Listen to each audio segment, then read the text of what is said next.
राधे राधे दोस्तों, मैं प्रियंका सिंह स्वागत करती हूं अपने YouTube चैनल पे। अपने सभी YouTube भाई बहनों को दिल से धन्यवाद करती हूं और बहुत ही जल्द और बहुत ही पावन पर्व राखी का त्यौहार, भाई बहन का अटूट प्यार बहुत जल्द आने वाला है। तो देखिए, बहुत ही एक दर्द भरा सोहर गीत लेकर आई हूँ, रक्षाबंधन स्पेशल। बहुत ही दर्द भरा ननद भाभी नोकझोंक। वीडियो को अंत तक सुनिएगा। अच्छे लगे तो वीडियो को ज़्यादा से ज़्यादा शेयर करके हमारा सपोर्ट कीजिएगा। धन्यवाद।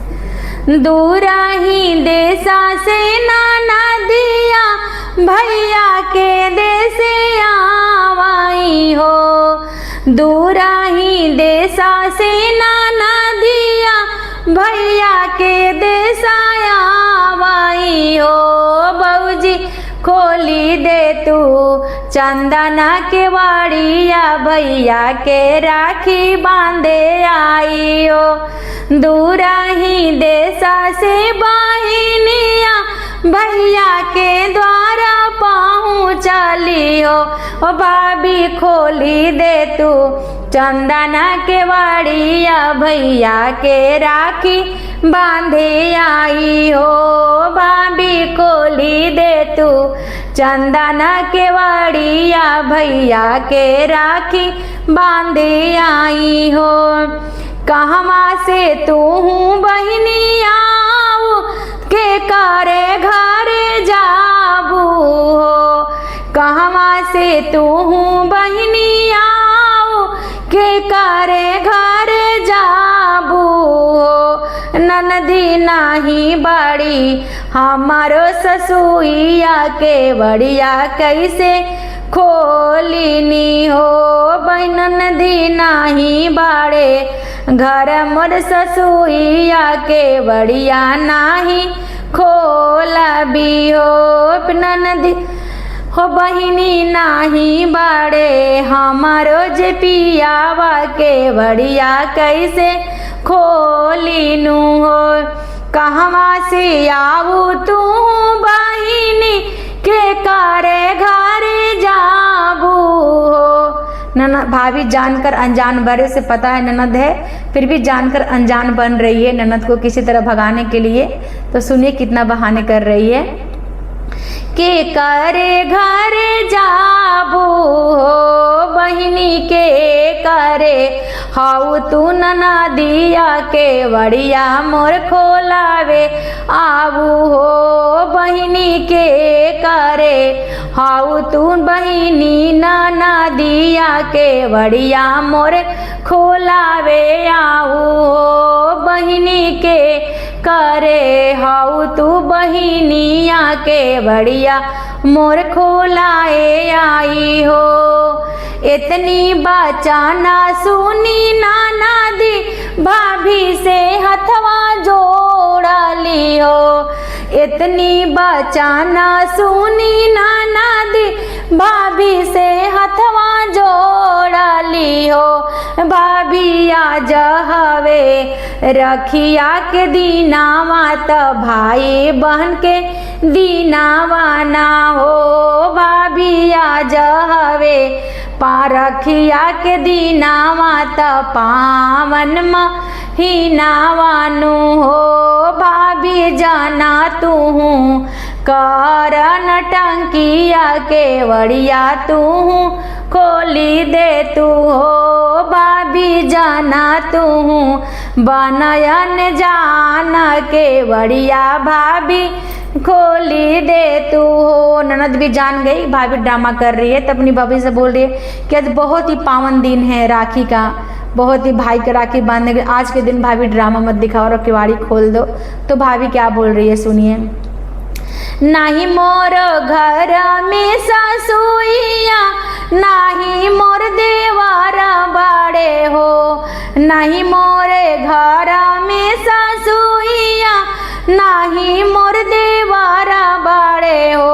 बहिनी नाही नाही बाड़े हमर पियावा के बड़िया नाही खोलबा हो बहिनी नाही बाड़े हमर पियावा के बड़िया नाही खोलबा हो। इतनी बचाना सुनी नाना दीता बहू ते दुखिता भाई हो। इतनी बचाना सुनी नाना दीता बहू ते दुखिता भाई हो।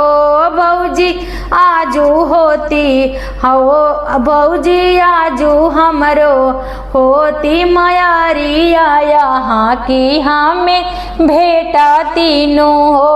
भौजी आजू मोरो होती मयारिया यहाँ की हमें भेटा तीनों हो। दुखी माना होई के नाना दिया सासुया लागे गाइलिनु हो।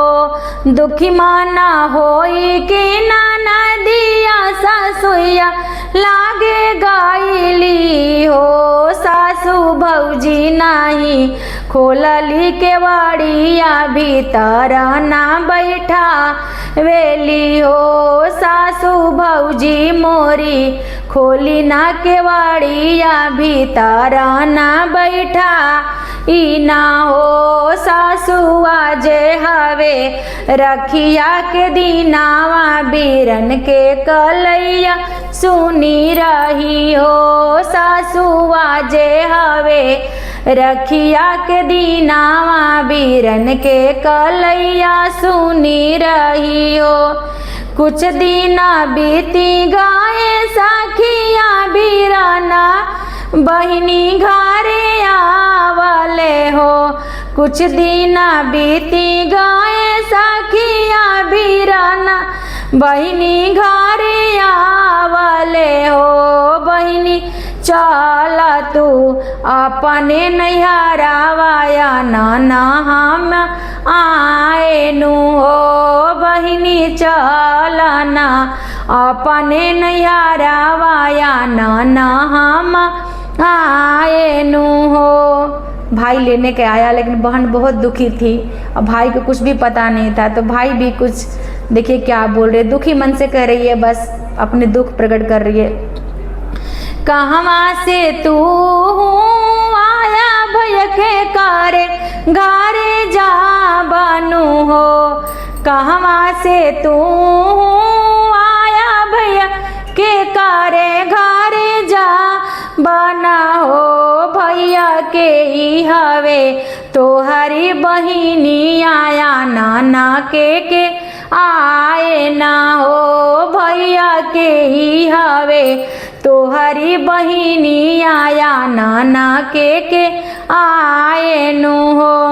तू ता हमारी बहिनिया ता तू दुलाराई तीना हो।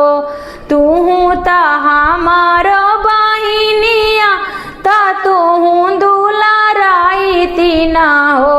बहिनी हम आए तोह के अनाना बहिनी घरवा आइल बानी हो। बहिनी हम आई तोह के लियावे बहिनी घरवा आईनी हो। इतनी बचाना सुनी बहिनी ता भैया तड़पी बोलेली हो। इतनी बचाना सुनी बहिनी ता भैया लागे रोवाली हो। भैया भौजी मोरी खोली ना केवाड़िया भीतर ना बोलाइनु हो। भैया भौजी मोरी खोली ना केवाड़िया भीतर ना बोलावई हो।